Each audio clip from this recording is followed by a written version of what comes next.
En fait, le principal don que les Juifs reçoivent, dont ils héritent, je ne me renvoie pas forcément au livre de l'Exode, qui à mon avis est trafiqué, mais enfin il y a quelque chose de vrai quelque part, il y a une révélation à un moment donné, et cette révélation, elle est notamment par le fait qu'on grave une certaine langue, qui est l'hébreu, sur des plaques.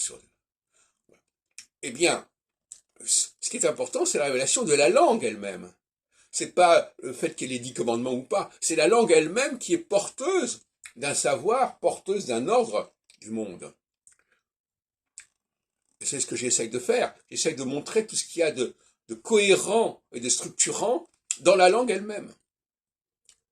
Mais le problème, c'est qu'il y a des langues qui se corrompent.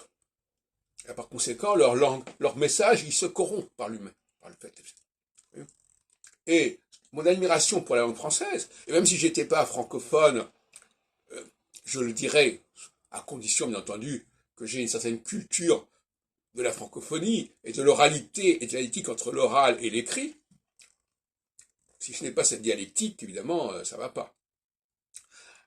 Et le français est une langue sacrée parce que c'est une langue qui est porteuse d'une vérité absolue, qui est l'organisation du cycle, l'organisation des structures qui organisent la société, et c'est pour ça que je dis qu'il y a un lien absolu entre l'anthropologie et la linguistique, et c'est pour ça que je parlerai d'une anthropolinguistique.